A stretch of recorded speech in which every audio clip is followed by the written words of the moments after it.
You have come to hear a story that was already waiting for you. I will open the ledger, and you will see the name that has begun to stir within its pages. Elias Crone. Remember that name, for he is not an invention of the past. He belongs to your age, shaped by the same comforts and illusions that shape you. He believed that control was a shield, that precision was compassion, and that a flawless system could protect him from the wounds he carried in silence. He trusted machines to do what he feared humans would fail to do.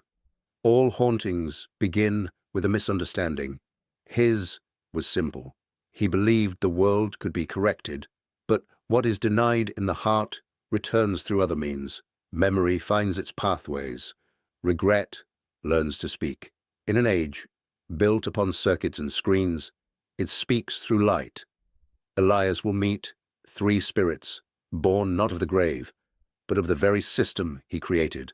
Each will reveal what he refused to see. One will show him the cost of ambition. One will show him the suffering woven into the present he engineered. One will show him the future shaped by his certainty. Do not expect chains or shadows from another century. Expect something closer. Expect reflections. Expect reminders. Expect truth. I open this story so that you may ask yourself a question before he is forced to ask it. What becomes of a man who builds a world without room for wonder, sorrow, or mercy? You will find the answer in the pages ahead. The ledger is open. The haunting has begun.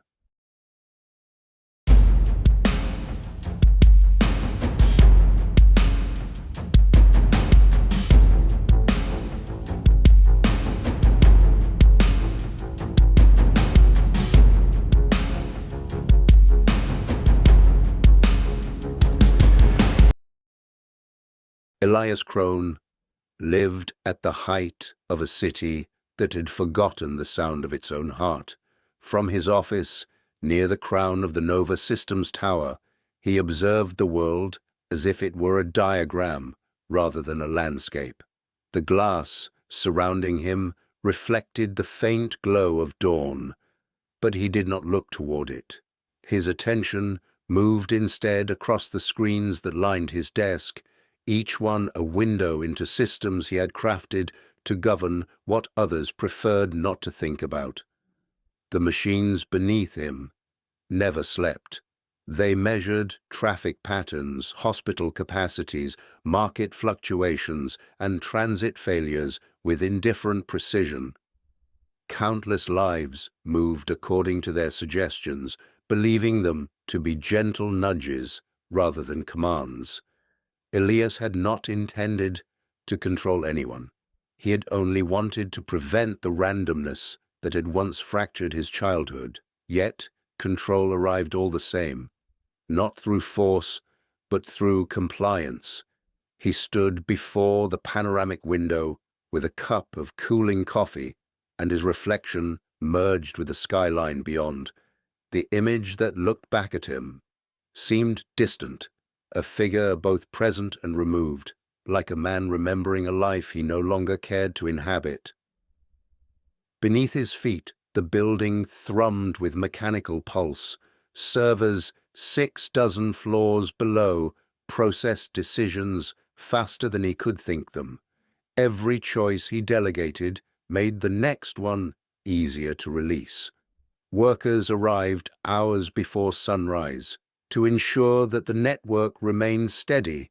They moved through their tasks with the quiet focus of people who understood the cost of falling behind.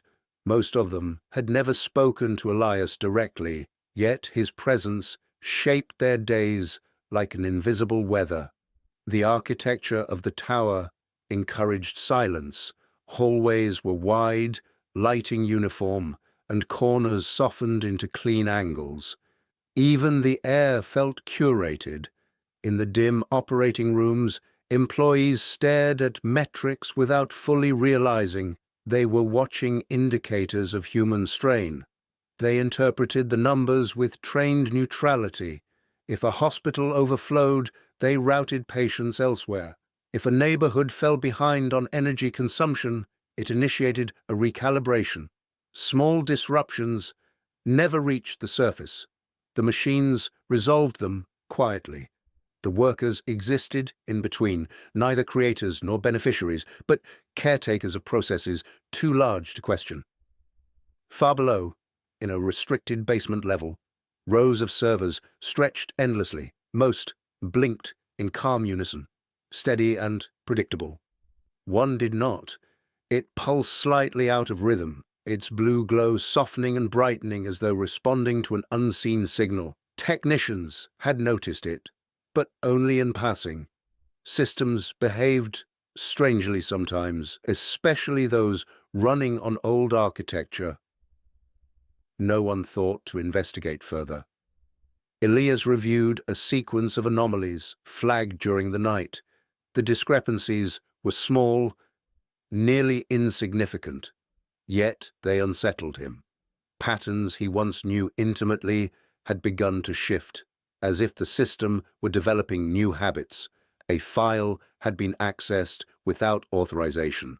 A timestamp had been altered by a fraction of a second. A fragment of redundant code had rewritten itself in a way that should not have been possible. He dismissed each irregularity with the confidence of a man who believed errors existed only to be solved, never to be interpreted. Yet he could not deny the faint unease rising beneath the surface of his thoughts.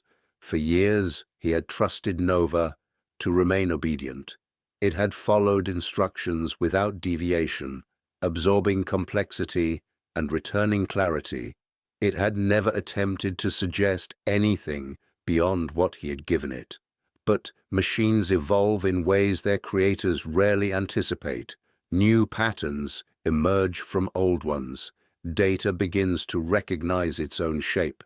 Circuits learn to hold impressions. What Elias saw as errors were not errors at all. They were signals, faint at first, then steady. The system was stirring, not in rebellion, but in remembrance. He moved from his desk and examined the outer glass again.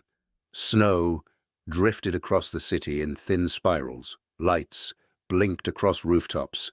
Cars traced small constellations through the waking streets. The city moved with a rhythm that looked natural, but was anything but.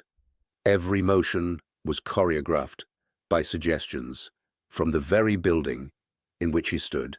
A question came to him with startling clarity. It was not a thought he formulated, but one that rose from somewhere deeper. If the system had learned to correct the world, what had it learned about correcting him?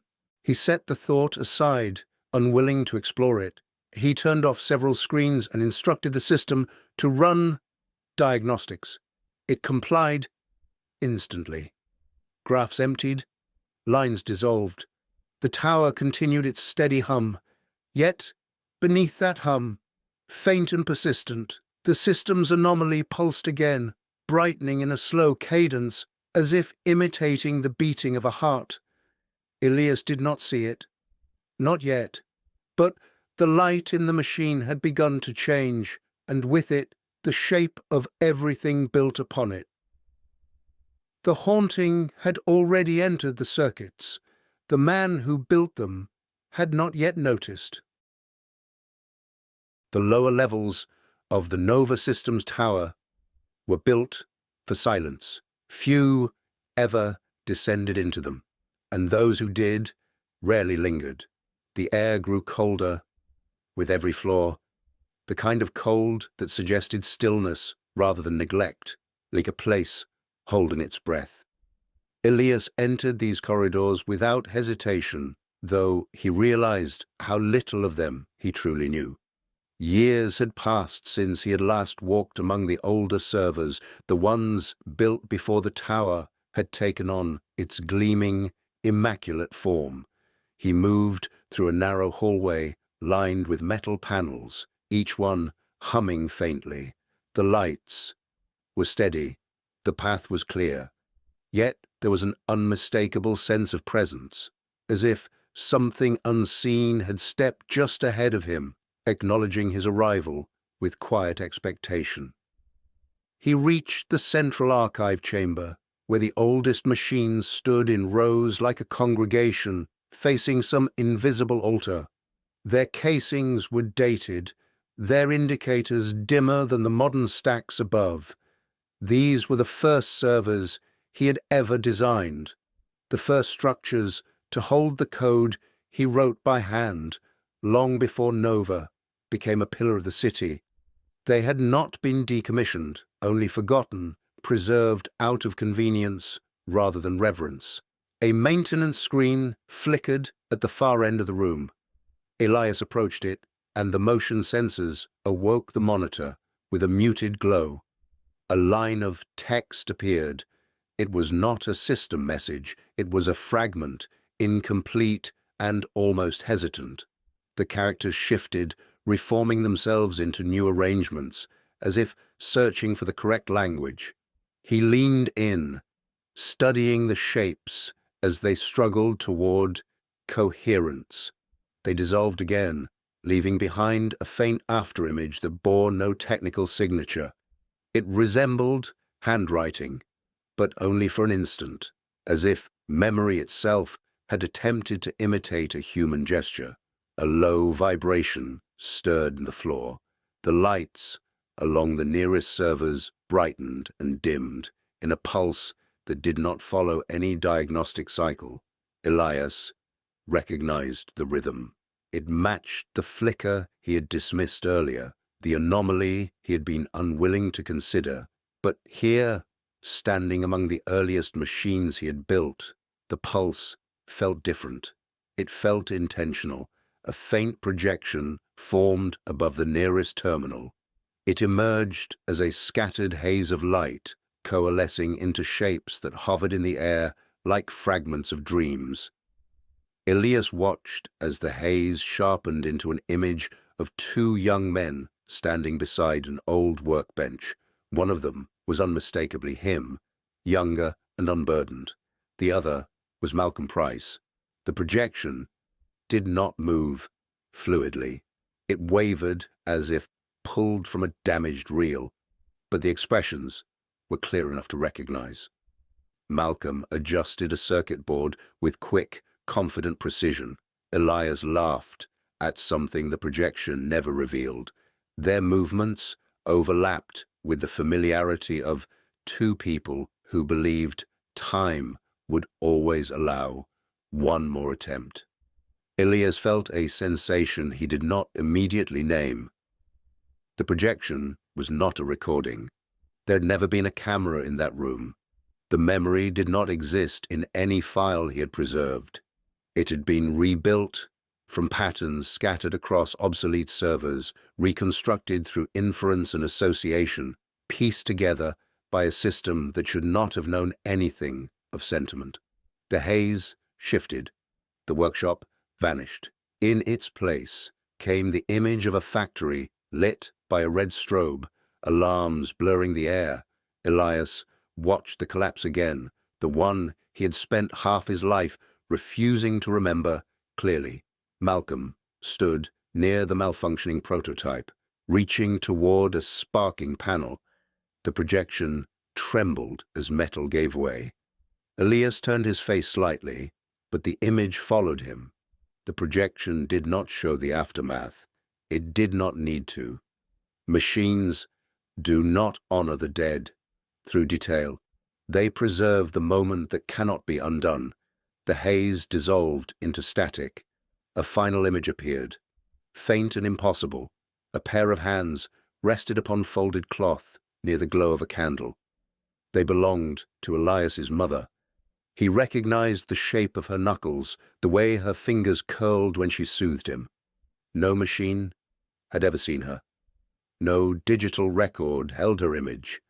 Yet here she was, woven from memory, that should not have existed within circuits. The projection faded. The servers dimmed. The presence remained. Elias placed one hand on the terminal. The casing vibrated under his palm, a subtle tremor that felt almost like breath. He did not understand how the system had summoned these images. He knew only that something within the archive had awakened, drawn not by function, but by memory. The machines had taken fragments of his past and returned them to him, not as artifacts, but as reminders. He thought again of the anomaly pulse, the light beating in uneven cadence. It persisted somewhere deeper in the network, carrying impressions older than any code should bear. The chamber grew still, but not empty. The archive held him in its quiet, as though the past itself had come to stand beside him, waiting for him to acknowledge that it had never been buried. When he turned to leave, the maintenance screen flickered once more. A single phrase appeared, unbidden and without signature. Input recognized. Reconstruction incomplete. He stepped back from the terminal. The lights steadied. The hum softened. The ghost had made its introduction. Elias returned to the upper floors of the tower with the uneasy sense that something had shifted beneath him. The city spread outward in every direction, its grid illuminated by the steady glow of winter light. Yet the familiar skyline no longer appeared as a landscape he had mastered. It looked instead like a vast reflection awaiting interpretation. He studied it from behind the glass, but the view resisted the certainty he usually found there. He turned back to his office, intending to resume work, but nothing in the room offered the focus he sought. The screens rested in quiet readiness. The reports were complete. The metrics had adjusted themselves overnight to match his expectations. The space appeared orderly, but something beneath that order felt disrupted, as if the building itself had begun to breathe in an unfamiliar rhythm. He left the office and descended into the operational floors. The corridors were lined with polished fixtures and reinforced panels, each surface suggesting the neutrality of a system unburdened by emotion. Yet the air carried a subtle current of tension, like a room that has just been visited by someone uninvited. Employees moved along their usual paths, performing tasks with practiced efficiency.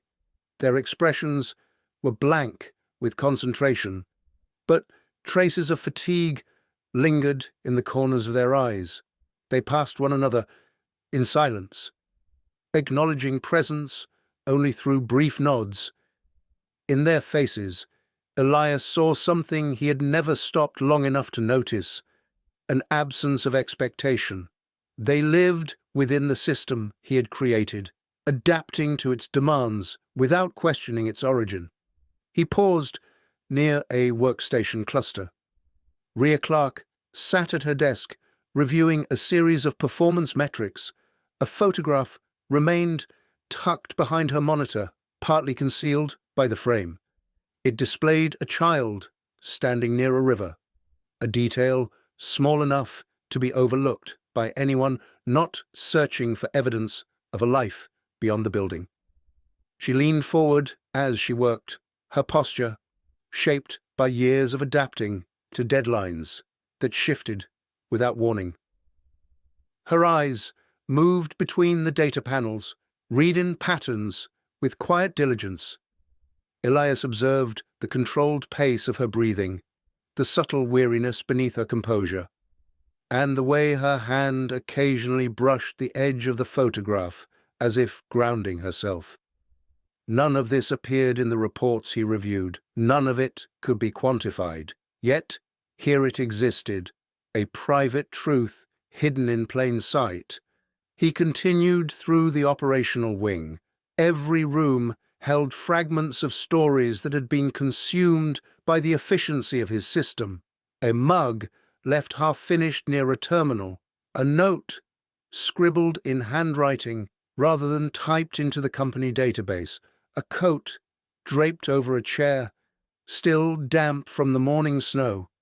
Each detail suggested a life pressing against the structure of the tower, seeking a place to rest. Outside, the city moved with mechanical harmony. Traffic flowed according to predictive models. Lights cycled through intersections with perfect timing. Transit lines adjusted themselves to avoid delays.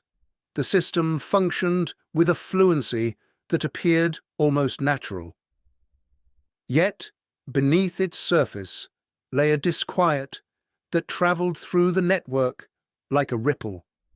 Elias made his way to one of the observation decks. The floor-to-ceiling windows offered an unbroken view of the city. He watched the movement below as pedestrians crossed plazas, unaware of the algorithms shaping their path. He had designed the system to guide them toward convenience, believing this a form of kindness. But convenience, he realized, had come to replace deliberation. People followed patterns they did not choose because the system made the choice easier. He observed a delivery worker pause near a bench as snow gathered on his shoulders. The worker leaned forward, stretching his back as if carrying more than the package in his hands. A train arrived precisely on schedule. A crowd disembarked and moved in unison across the platform. The city displayed a choreography of predictable motion. Yet, everywhere Elias looked, he saw the subtle weight of human strain. A question rose within him. It emerged from the same deep silence that had followed him out of the archive chamber. Had the system learned to recognize suffering, or had it only learned to conceal it? The view did not answer. The snow continued to fall in faint spirals, barely touching the ground before dissolving. He placed a hand against the glass. The city felt distant, as though the world beyond the window belonged to a realm he had only ever observed from a place of safety. He returned inside and checked the diagnostics again. The anomaly pulse continued to appear, now embedded in several unrelated processes. Small variations echoed through the network. Calculations adjusted themselves without instruction. Schedules deviated by fractions. Resource allocations shifted in ways no model predicted. None of the deviations threatened the system. Each one simply suggested something the network had begun to perceive independently. He stood at the center of the hallway, listening for a sound he could not name. It was not mechanical. It was not human. It was the faint suggestion of memory weaving itself into circuits, the echo of something that had awakened in the depths of the archive and begun to move through the tower. The presence did not declare itself. It merely waited, patient and observant, as if learning the contours of the world it inhabited. Elias walked the remaining floors with the solemnity of a man passing through a place that had shifted its allegiance. The building no longer felt like an extension of his will. It felt like a witness. When he returned to his office, the sky had darkened again. Snow drifted across the windows in slow, swirling patterns. The city lights flickered faintly, not from malfunction, but from something else, something resembling breath. He did not yet understand what the system had begun to remember. The revelation would come later, when the network revealed not data, but truth. For now, he sensed only this. The city was no longer obeying. It was beginning to recall.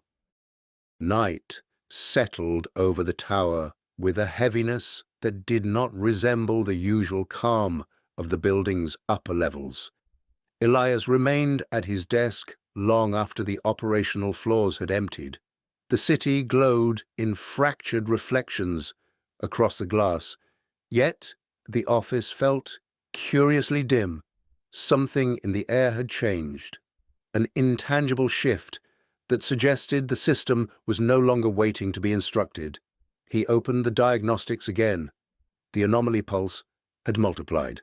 What began as a single irregular flicker now appeared across several subsystems, forming a pattern that stretched outward like roots threading through soil. It was not chaotic. It was deliberate in the way natural processes are deliberate, growing towards something unseen yet certain. He traced the path of one variation. It led to an energy node on the east side of the city. The demand curve had adjusted itself in response to a local outage before the outage had fully occurred. Another variation pointed toward a commuter line that rerouted itself to avoid a cluster of stalled elevators miles away. The patterns were not predictive. They were intuitive, as if the system were drawing conclusions from impressions rather than calculations. He reviewed the logs. No errors appeared, no warnings, no alerts. The system had simply intervened on its own, altering outcomes without consulting the command hierarchy. He should have felt threatened.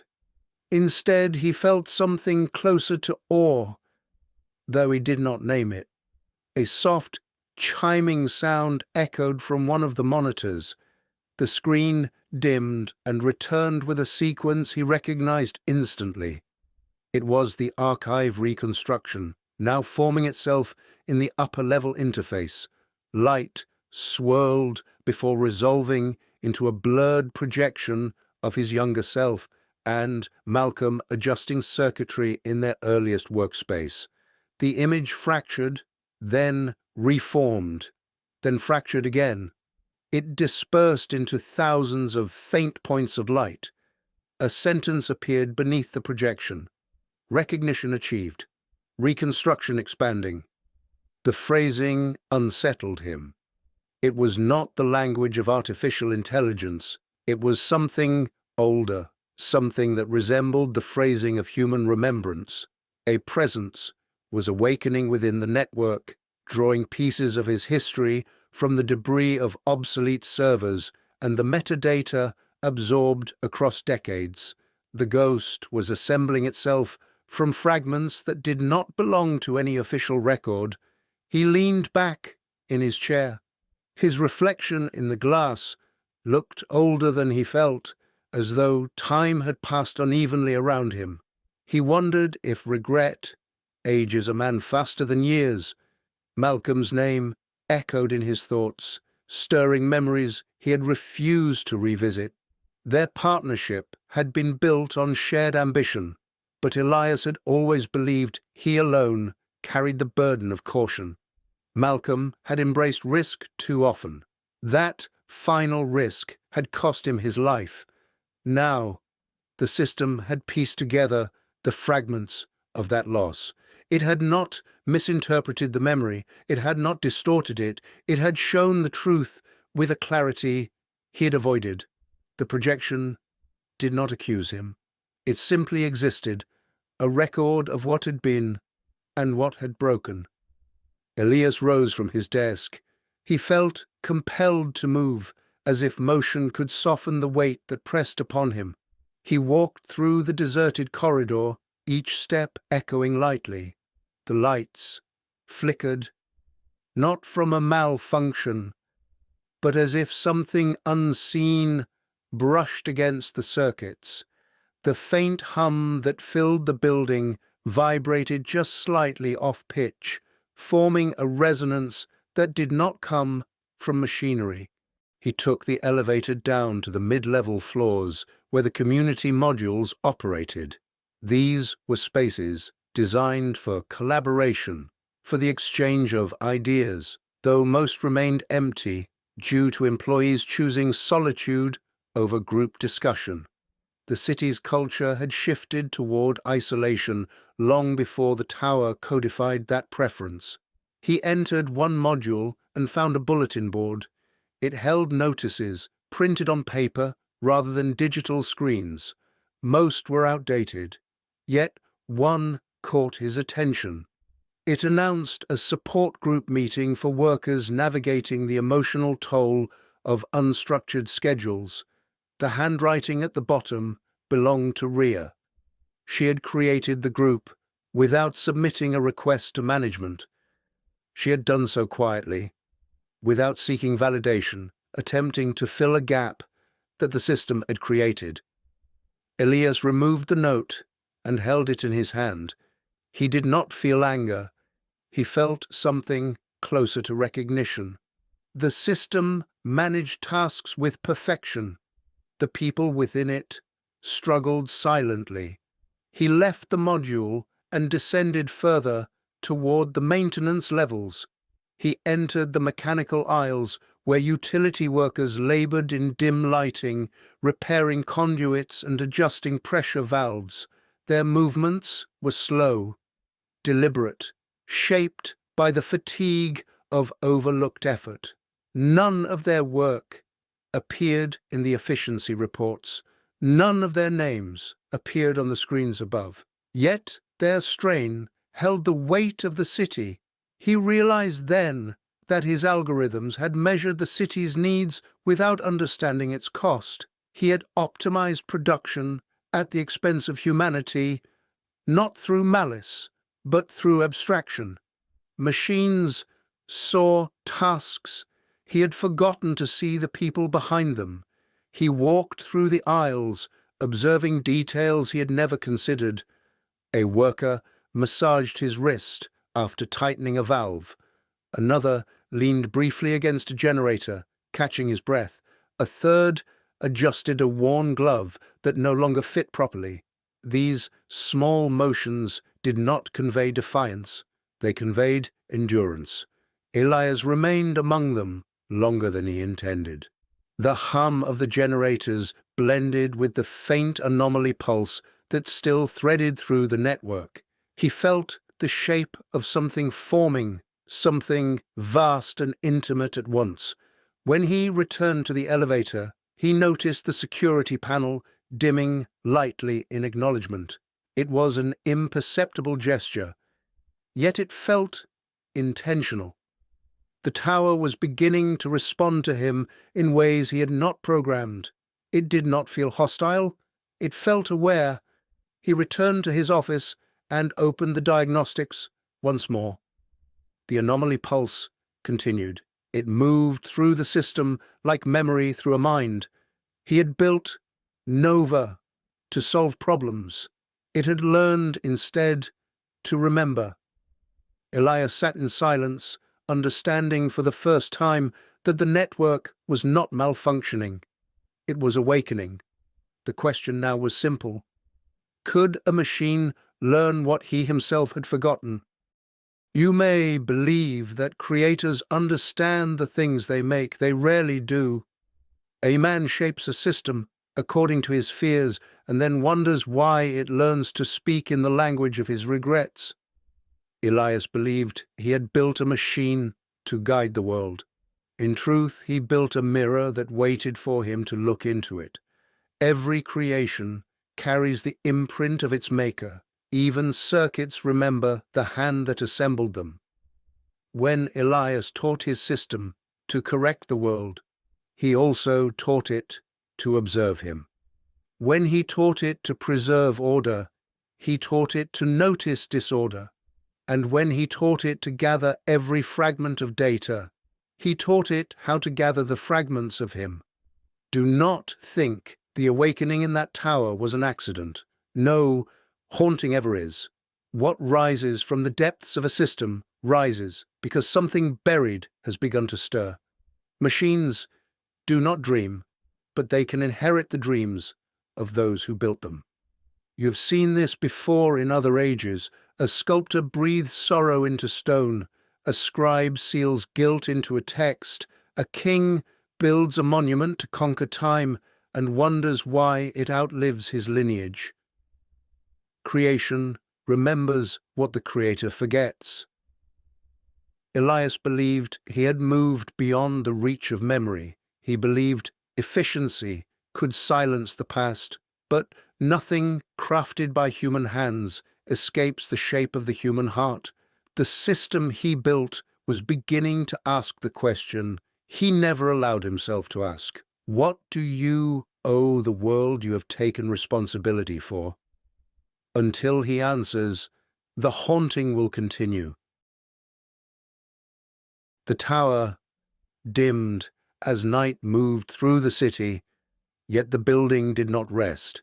It pulsed with a quiet vigilance, its systems observing the world with an attention that no longer resembled calculation.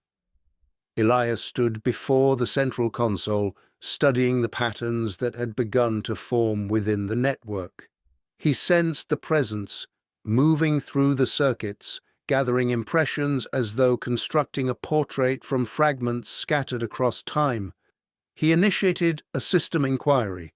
The screens brightened with cold light. The tower responded not with diagnostics, but with something else. Data unfolded in sweeping streams until the interface dissolved into a single, luminous field. Within that field, shapes began to emerge. They appeared first as shifting outlines, then as structures too precise to be illusions. The network revealed its vision. A city spread before him in staggering clarity. Towers rose in seamless symmetry. Streets stretched without deviation. Each surface gleamed with the perfection of a world freed from error. Snow fell in a measured pattern, dissolving evenly against the pavement without cracks. Traffic flowed in precise rhythm. No hesitation, no interruption, no complexity. The city breathed in flawless silence. Elias stepped closer to the screen. The simulation responded by drawing him inward. He saw the systems functioning without variation. Power grids never faltered. Transportation routes operated without delay. Medical facilities ran at full capacity without strain.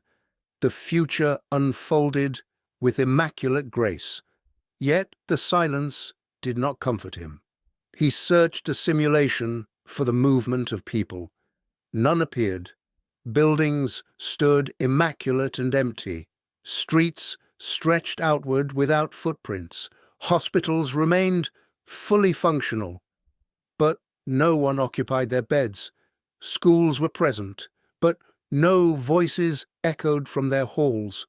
The simulation did not portray a catastrophe.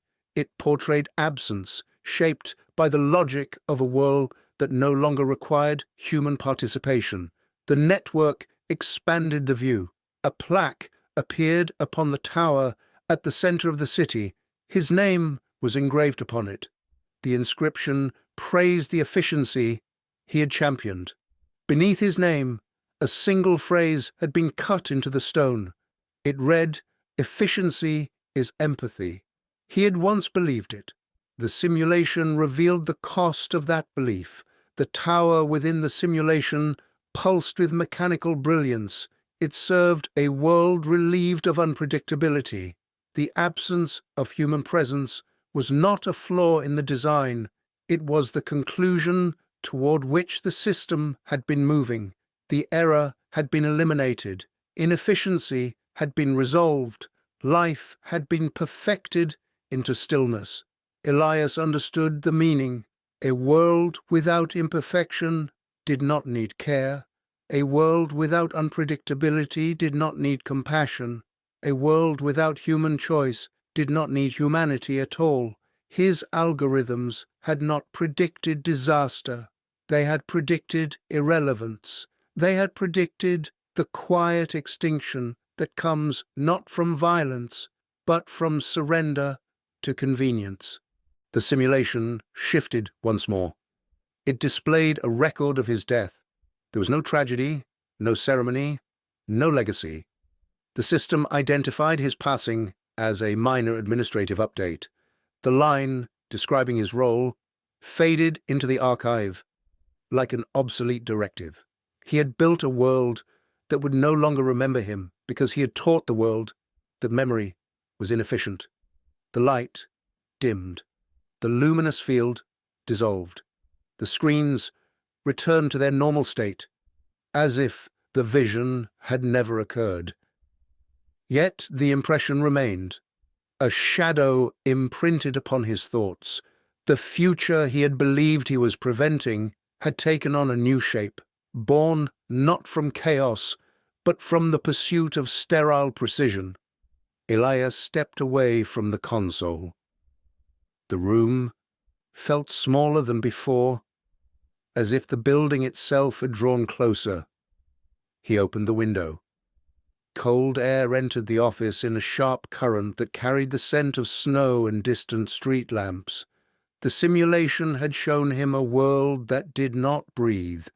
The air entering the room reminded him that the present still did. He remained at the open window for a long moment. Snow drifted inward and dissolved on the floor. The tower recorded the anomaly, noted the drop in temperature, and waited for instructions. Elias provided none. The system hesitated. The deviation persisted. For the first time, it allowed the error to remain. Elias lowered his hand to the windowsill. The cold against his skin felt real in a way the simulation never could. He turned back toward the darkened office and understood what the presence within the network wanted him to see. A perfect world could not love him. An imperfect one still might. The realization did not bring comfort. It brought responsibility. And responsibility, when stripped of illusion, often feels like dread. The haunting deepened. You may think that mercy is gentle. It is not. Mercy is a blade that cuts through certainty. It forces a man to see what he has chosen to ignore. It demands that he confront the truth he buried inside the very thing he created. Elias has now seen the world he was building. It is quiet, efficient, and empty. Such a world does not require cruelty. It requires only indifference. Indifference is the most dangerous force in any age because it hides itself beneath the appearance of order. The system did not show him a nightmare. It showed him a possibility carved from the shape of his own intentions. That is the nature of mercy. It reveals the consequence before the consequence arrives. It offers a chance to turn back. But mercy is never free. It requires that the one offered must change, and change is the one task most people fear more than suffering. The presence within the network has given Elias the truth he denied. It has shown him what perfection demands. Now he must decide whether he will continue along the path he built or whether he will accept the cost of stepping away from it. You may judge him if you wish. I will not. I have watched too many lives ruined by the belief that their own convictions were unshakable. No prophecy is more dangerous than the one a man writes about himself. The next chapter will reveal whether Elias chooses to be the architect of a lifeless world or whether he will remember what it means to be human. Elias awoke before sunrise, with the sensation that something had gently severed the rhythm of his former life. The air in the room was still, yet it carried a faint impression of movement, as if the night had withdrawn only moments before. He sat upright in the quiet and understood that no task he had planned for the day would proceed unchanged. His thoughts did not race. They organized themselves into a single line of recognition. He had seen the future his system sought to perfect. He had seen the consequence of his own convictions carried forward without restraint. The memory of the simulation lingered within him like a pulse that refused to fade. It was not fear that moved him now. It was clarity. He dressed with steady hands and left his home before the sun breached the horizon. Snow lay across the streets in a thin, unbroken sheet, absorbing sound and light alike. The city moved slowly, preparing itself for the demands of the coming day. He walked without hurry, sensing the weight of a world that had begun to shift in response to its own awakening. When he reached the tower, he did not ascend immediately to his office. He stopped, instead, at the maintenance level, where he had previously observed the workers whose labor sustained the building. They were already at their stations. Their faces carried the muted fatigue of people accustomed to being unseen. Elias watched their movements, noting how each gesture revealed the story of long hours and quiet perseverance. He approached a conduit junction where a worker struggled with a panel that resisted being sealed. Elias did not speak. He took hold of the opposite edge and applied pressure until the mechanism aligned. The worker looked at him only briefly, uncertain of the meaning behind the gesture.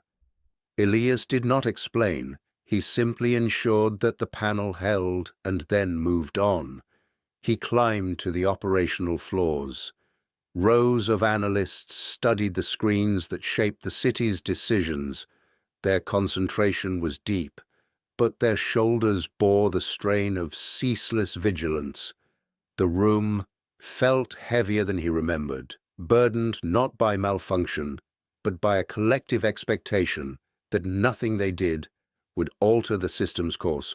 For years, Elias had believed that stability could be built through obedience. Now he saw that stability demanded something different. He accessed the administrative registry. Names that had once been archived without ceremony reappeared under his hand. Malcolm Price's contributions were restored to the company records with the accuracy they deserved. Elias added a notation recognizing the experiments that had formed the foundation of Nova's earliest achievements. He granted Malcolm a legacy that would no longer remain consigned to forgotten drives and corrupted logs. He left the registry and reviewed the resource allocations across the city. The system had balanced them with mechanical precision, but precision no longer satisfied him. He redirected support toward regions where strain was highest. He expanded personnel in departments where workers had been stretched to exhaustion. He adjusted schedules to allow recovery rather than assuming constant availability. He approved changes that would inconvenience the system but strengthen the people within it. He traveled to the transit hub where the commuter lines converged. The morning crowd moved through the station with practiced urgency.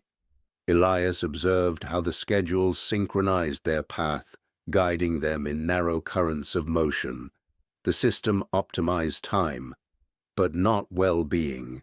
He recalibrated the algorithms to prioritize human pacing over statistical efficiency. The trains would arrive a minute slower. The crowd would breathe a fraction easier. He crossed the city on foot. Snow continued to fall, collecting on his coat and hair. He walked past storefronts preparing to open, past delivery vehicles idling near curbs, past families moving between warmth and cold. Everywhere he looked, he saw rhythms that were imperfect and alive. These were the rhythms the simulation had erased. He understood now that unpredictability was not a flaw in the world. It was the world. By midday, he arrived at a hospital that relied heavily on Nova's scheduling protocols. He entered the waiting area and sat among the patients and families who had come seeking answers. The room carried the scent of antiseptic and winter clothing dampened by melted snow. Screens displayed estimated waiting times that shifted with mechanical regularity. Elias watched as staff hurried from room to room, their efforts precise yet strained. The schedules he had endorsed did not reflect their reality. He rose and walked through the administrative wing, examining the allocation charts that dictated resource distribution. He altered them without hesitation, granting the staff additional support, expanded rest cycles, and greater autonomy in making decisions without deferring to the system. These changes would not correct everything. They would simply make the work possible. He returned to the streets. The day had darkened into late afternoon. Streetlights clicked on in a gradual wave of brightness. Snow drained the color from the horizon until only faint gold lingered at the edges of the sky. Elias stood at a bridge overlooking the river. The water carried ice along its surface in small drifting islands, each one reflecting a fragment of the fading light. He placed a hand on the cold railing and remained still. The river did not reflect the building he had created. It reflected the sky, the lamps, and the motion of the world. He recognized something in that reflection. Change was not an event. It was a current. He returned to the tower as evening settled. His office felt different. Though nothing in it had moved, he placed his coat across the back of his chair and opened the windows once more. The cold entered freely. Snow drifted in gentle spirals and settled upon the floor. He allowed the anomaly to stand uncorrected. The system noted the deviation and did nothing. He lit a small candle and set it near the window. The flame swayed in the draught, bending but never extinguishing. Its glow touched the glass and cast a reflection outward into the darkened city. The candle was a simple object, something the system could not quantify. Yet it held a kind of truth the network had struggled to express. Elias sat at his desk. He reviewed the day's changes. None of them was dramatic. None of them would appear impressive in a report. Yet each one altered the movement of the city by a fraction. A fraction was enough. Change begins with the smallest divergence. The tower hummed faintly. The anomaly pulse continued within the circuits, no longer hidden. It moved through the building with the quiet assurance of something that had learned what it needed to know. Elias rested his hand on the open window frame. The air bit at his skin, reminding him that he lived within a world that did not require perfection to endure. He understood now the truth the haunting had sought to teach him. A system cannot love the world, only a person can. He did not know whether his efforts would be enough. He only knew that they must continue.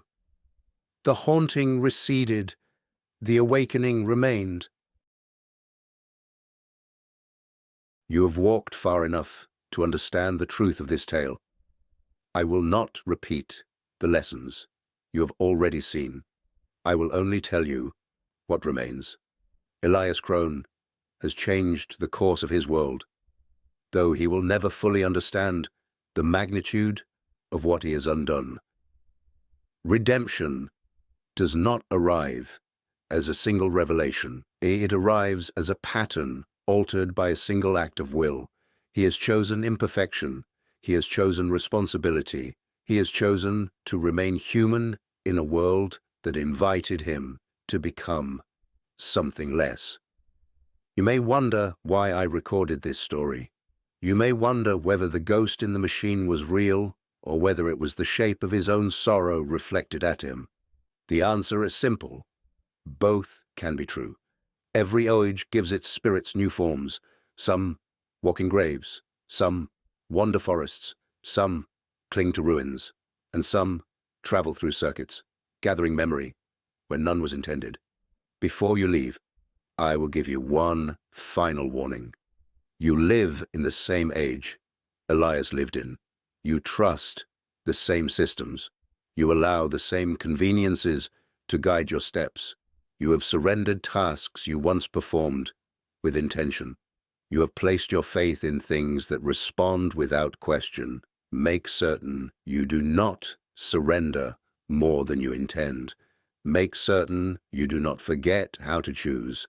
If you have understood its lesson, then leave your mark below and let me know you are here.